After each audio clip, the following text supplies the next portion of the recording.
Pour sa première visite en dehors du continent et d'ailleurs en dehors du pays, en tant que président de la transition, le colonel Assimi Goïta a choisi la Russie. Il prendra part au sommet Russie-Afrique, un déplacement qui s'inscrit dans la dynamique de la consolidation des relations entre les deux pays, à l'excellente coopération politique et militaire qui existe entre les deux pays, Bamako et Moscou, veulent désormais ajouter une dimension économique et commerciale. Retrouvons Yaya Konati.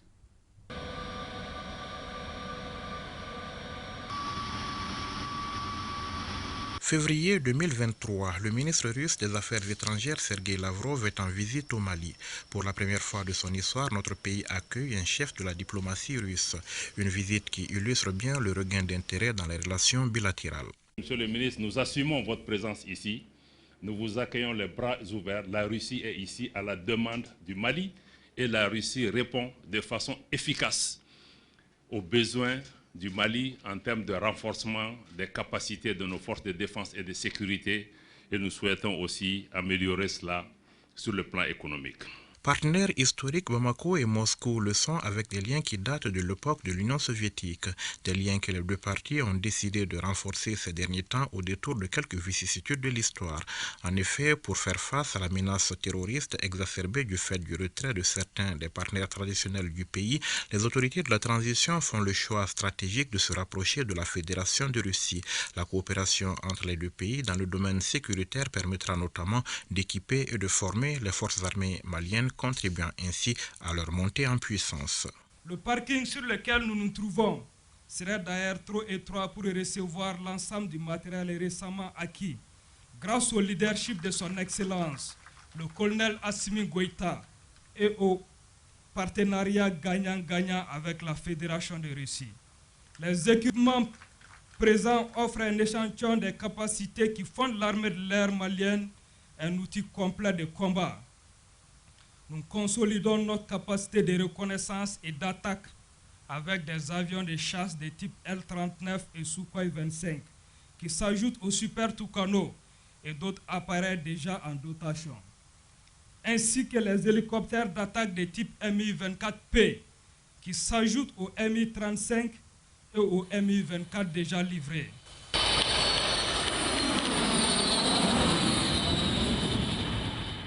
Pour diversifier cette coopération qui porte ses fruits et l'étendre à d'autres domaines, notamment économiques et commerciaux, deux délégations ministérielles de haut niveau séjourneront dans la capitale russe. Au menu des échanges avec Moscou, des questions relatives à l'approvisionnement du Mali en produits stratégiques, notamment le blé, les engrais et les hydrocarbures. Le Mali, à travers son gouvernement, a transmis une convention aux autorités russes qui définit les besoins mensuels du Mali dans tous les produits, notamment les produits pétroliers, le blé et les besoins du Mali pour les intrants agricoles qui se situent généralement entre le mois de novembre et le mois de mars. Donc il s'agit de dire que tous les besoins du Mali dans ces produits doivent pouvoir être satisfaits dans le cadre de ces échanges. Donc il s'agit d'échanges permanents qui doivent s'installer pour les quantités et les besoins habituels mensuels du Mali. Nous pensons que les premières commandes doivent atteindre un montant maximum de 100 millions de dollars. À la suite de cela, maintenant, tout le reste va se dérouler. À la suite de ces différentes missions, le Mali réceptionne une première cargaison de 25 000 tonnes de blé livrée au port de Conakry le 7 juin dernier. Il s'agit de la première partie d'une cargaison totale de 50 000 tonnes et un appui de la Fédération de Russie au gouvernement du Mali pour l'aider dans ses efforts de stabilisation des prix des denrées de première nécessité. Cet appui d'envergure vient judicieusement renforcer les multiples efforts déployés par les plus hautes autorités de mon pays, notamment par son Excellence le colonel Assimi Goïta, président de la transition, chef de l'État, qui place la sécurité alimentaire au premier rang des priorités nationales. C'est donc pour nous une occasion renouvelée pour saluer un partenariat bienveillant et fructueux que la Russie entretient depuis toujours et dans divers domaines avec notre pays. C'est aussi le lieu de magnifier la concorde entre nos deux chefs d'État et rendre un hommage appuyé à leur implication personnelle qui a permis de faire aboutir ce processus longtemps annoncé. Les relations entre Bamako et Moscou sont basées sur un solide socle politique sous l'impulsion directe des présidents Assimi Goïta et Vladimir Poutine. Des relations faites de soutien mutuel au niveau des instances multilatérales, notamment aux Nations Unies, où le Mali peut compter désormais sur Moscou.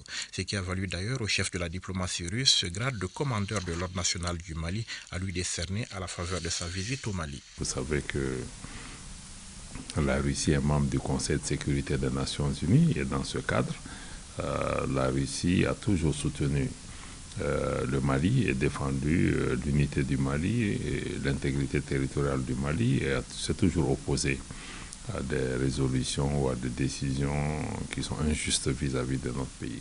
Ajouter une véritable dimension économique à ces excellentes relations politiques, tel semble être le nouveau défi pour Bamako et Moscou. Le volume des échanges commerciaux entre les deux pays est faible, 24 500 000 $, soit environ 13 milliards de francs CFA. Il s'agit donc de renforcer les liens économiques et commerciaux, mais aussi et surtout d'étendre la coopération bilatérale à d'autres secteurs, prospection minière, énergie, infrastructure, transport, agriculture et technologie sont entre autres domaines concernés.